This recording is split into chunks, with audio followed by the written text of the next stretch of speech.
Do but humid by Asan Jamil. The only lasting beauty is the beauty of the heart. Rumi. On this humid and oppressive morning in August, breathing itself seems to require effort. The leaves are still and the birds are silent. There is no one at the green fee counter. The golf course is empty, and the tees are waiting to be struck. I am strolling gently along the paved path leading towards Tee Box 1. Only the dim overhead light. The path and I are awake. Paths rarely sleep and lights sleep during the day. I have the privilege of sleeping or staying awake at any time. That's the beauty of being a human. Everything under that blue sky has its own prerogative. That tree over there doesn't go anywhere, and everything it needs comes to it. Sunshine, water and air all reach the tree voluntarily or by the actions of someone whom no one has seen. It welcomes all seasons, including autumn, with an open heart. From an axe to an ant, that tree serves them all. It's a nursery for hatchlings and home for the birds. It's a shelter in the sizzling heat and provides wood for fire.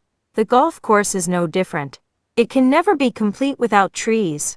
As trees are ornaments of the planet, so too are golf courses in a city. Though trees at the golf course are often viewed as hurdles, they always magnify the grandeur of the place. Some golfers get annoyed by the tall, thick trees. Others enjoy the beautiful symmetry of their lines. Instead of blaming the hurdles and hazards in life, we should practice learning how to overcome them. The harder the journey, the wiser the passenger. If you are irritated by every rub, how will your mirror be polished? Rumi.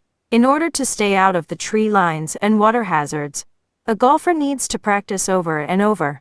Practice consumes one, and it's boring, but one doesn't learn without it. The jubilation of victory dwells in the sweat at the practice range. Wood burns for fire and Tiger Woods boils for performance. I play golf in order to walk, but a part of me craves the square or under. Tree looks for chlorophyll, and I look for my ball under it. The game goes on. Today's blog is aimless in nature, yet it is not a waste of time. Today's weather is not so good for golf, but the weather mostly works against me anyway. It is my craze for golf that determines my round. Rain's only interpret. Although it's the rain that I need the most today, the shower from the sky will turn this humid August into a misty September. We have had enough of the suffocation, the dampness and the mugginess for quite some time now. Credits: Google Margala Greens GCC.